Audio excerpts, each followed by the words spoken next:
وکلا تنظیمیں غیر جانبدار ہیں یا نہیں؟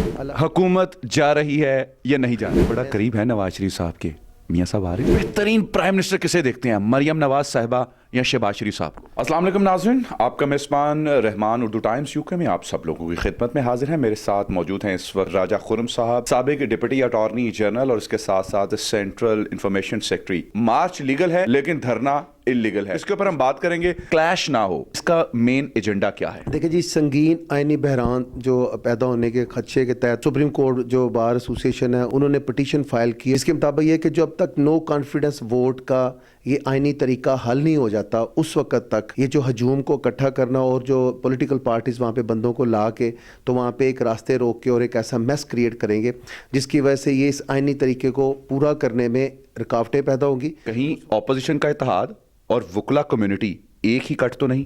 دیکھیے، آپ جب ڈی چوک پہ یا جس طرح دھرنے دیے جاتے رہے ہیں یا وہاں پہ جب آپ پارلیمنٹ میں یہ ممبران جائیں تو باہر ہجوم ہو، ان کا گروپ ادھر ہو، ان کا ہو، تو اس طرح وہ جو ایک تھرو پراپر چینل آئینی بحران ہے وہ مزید بڑھے گا، لوگوں کی پرابلمز بڑھیں گی۔ اور یہ بار ایسوسیشن اور وکلا تنظیمیں یہ چاہتی ہیں کہ یہ جو پارلیمنٹس کے باہر پولیٹیکل پارٹیز اپنے بندوں کو لا کے ایک اہم ایک نمونے کے طور پہ وہاں پہ ہجوم کھڑا کر کے اپنی پاور شو کریں، وہ پارلیمنٹ میں اپنا پہلے کام مکمل کریں، اس کے بعد باہر آئیں۔ لیکن یہی وکلا تنظیمیں پیپلز پارٹی کے دور میں اور مسلم لیگ نون کے دور میں جب دھرنے ہوتے تھے اس وقت کہاں تھے؟ اب اس سے پہلے آئینی بحران کا کبھی کوئی ایسا مسئلہ نہیں ہوا، مشرف کے دور سے پہلے یا اس کے بعد۔ عمران خان کا دھرنا 126 دن رہا، طاہر القادری صاحب کا ایک بہت بڑا دھرنا رہا جس میں بہت زیادہ قتل و غارت کا اندیشہ تھا، لوگ مرے بھی، اس وقت یہ اقدام نہیں اٹھایا گیا۔ تحریک لبیک کی جانب سے دھرنے دیے گئے، اس وقت یہ اقدام نہیں اٹھایا گیا۔ اس وقت کا جو معاملہ تھا وہ کم تھا، یہ معاملہ اس سے زیادہ ہے؟ جب وہ تھا تو دیکھیے اسی حوالے سے یہ جو اس وقت ایک ایس پی کو مارا گیا تھا وہاں پہ، تو ایک پٹیشن فائل کر کے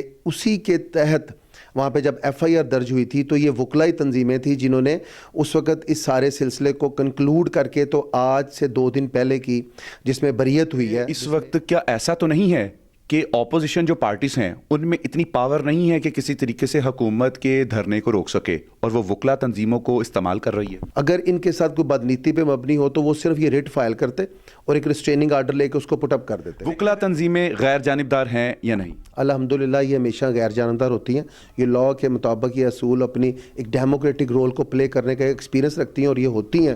حکومت جا رہی ہے یا نہیں جا رہی؟ میں سمجھتا ہوں کہ الحمدللہ دعائیں قبول ہوئی ہیں اور پاکستانی جو عوام ہے اس کی جو آئیں اور بقائیں اور ان کی بد دعائیں جو ہے نا وہ اس حکومت کو چلتا کر رہے ہیں۔ بڑا قریب ہے نواز شریف صاحب کے، میاں صاحب آ رہے ہیں؟ وہ آ رہے ہیں اور میں سمجھتا ہوں کب تک آ رہے ہیں؟ جس جگہ پہ وہ کھڑے ہیں نا آج لوگوں کے دلوں میں، مجھے تو لگتا ہے کہ وہ آ چکے ہیں۔ بہترین پرائم منسٹر کسے دیکھتے ہیں، مریم نواز صاحبہ یا شہباز شریف صاحب؟ بی بی مریم کی بھی ایک اچھی رول چپ ہوگی، لیکن میں سمجھتا ہوں کہ جب پہلے یہ موقع ملنا ہے تو چونکہ وہ اس وقت ہمارے ہیڈ ہیں تو میں سمجھتا ہوں کہ وہ ایک اچھے رول پلے کریں گے، انشاءاللہ اس کے بعد بی بی بھی بنے گی۔